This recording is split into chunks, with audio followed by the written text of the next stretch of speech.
Welcome les amis, on se retrouve pour Indie Tour, la chronique consacrée au circuit indépendant. Et aujourd'hui comme hier on va parler de Fantastica Mania 2015. Ce show donc en coopération entre la Consejo Mundial de Lucha Libre, la CMLL et la New Japan Pro Wrestling. Mais ce n'est pas tout, vu qu'aujourd'hui on va aussi parler de certaines news entourant déjà cette tournée européenne. Cette tournée, excusez-moi, japonaise pour la Consejo Mondial de Lucha Libre. Voilà, donc quelques infos surtout. Alors, concernant Mascara Dorada et un autre. Voilà, bon, vous découvrirez qui est cette personne-là. Ben écoutez, déjà on va commencer, je pense, par les résultats du show. Donc de cette soirée, donc qui s'est déroulé le 14 janvier à Takamatsu. Donc le show a commencé avec la victoire des Chaos, Okumura et Yoshihashi sur Angel de Oro et Kushida. Donc c'est Okumura qui a fait le tombé sur Angel de Oro. A noter donc que Angel de Oro et Okumura s'affronteront donc dans un show ultérieur, donc qui sera dans l'Indie Tour de cette semaine, donc pour un titre. Enfin, notons quand même que Chaos est accompagné de Shimoda. Donc Shimoda est une yoji japonaise, une lutteuse quoi, mais donc qui a notamment souvent évolué du côté de la fédération mexicaine, la CMLL, donc il a justement pour ce show. Et aujourd'hui, en fait, elle a joué le rôle de traductrice pour les catcheurs japonais et pour le public, voilà, mexicain, s'il y en avait. Ensuite, on a eu Justin Wunderliger et Skuta Junior qui ont battu l'autre partie des Chaos, Mephisto et Gedo. Ensuite, on a eu la peste negra. Et oui, la peste touche aussi le Japon maintenant. Ah, donc, exactement, Mister Niebla et Barbaro Cavernario ont battu Stigma et Shotanaka. À noter quand même que le Mexicain Cometa s'est blessé au genou lors du show, donc de lundi. Et c'est pour cela qu'il a été remplacé par Tanaka pour ce match. Ensuite, on a eu Okada et Paul Vora qui ont battu Mystico tout et Triton.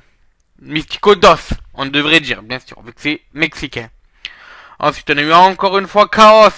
Donc Nakamura, Ultimo Dragon et Gran Guerrero, Ultimo Guerrero, excusez-moi. Donc Ultimo Guerrero et Gran Guerrero, voilà, ont battu Atlantis, Valador Junior et Captain New Japan dans un six-man tag. Encore une défaite, bien sûr, pour notre ami Captain New Japan, qui joue un peu bien le rôle de jobber dans cette fédération japonaise. Enfin, la Sombra, Naito et Taguchi ont battu Tanahashi, Mascara Dorada et Tiger Mask. A noter que c'est une nouvelle victoire pour la Sombra, Naito et Taguchi, et que la Sombra continue à attaquer Dorada après le match, afin de se préparer à leur match qui a lieu donc dans un show ultérieur encore une fois. Voilà, ben justement, on parlait de Mascara Dorada. On a une petite news sur lui.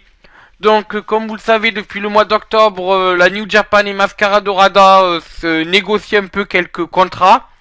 Il est annoncé que la CMLL, Consejo Mondial de Lucha Libre, a accepté de prêter son luchador à la New Japan Pro Wrestling pour une durée de 1 an. Alors, je sais pas si c'est un prêt rémunéré par la New Japan ou si c'est juste la Consejo Mondial qui laisse à la New Japan le catcheur mais qui continue à le payer quand même. En tout cas, voilà, ça sera un prêt pour Mascara Dorada.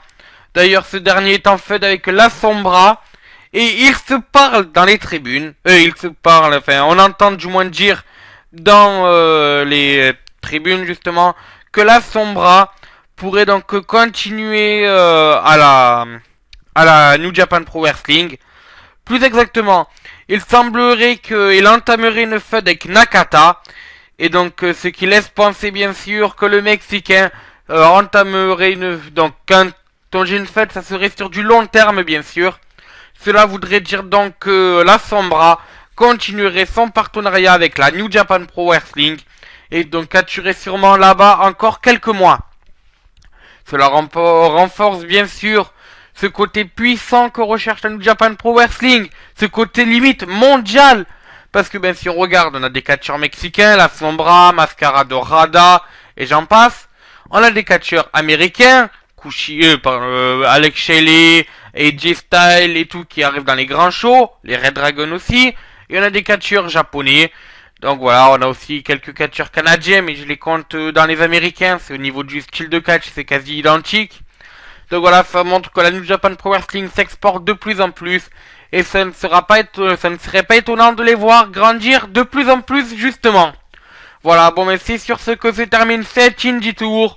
Et moi, je vous dis, à ciao, bonsoir, les amis.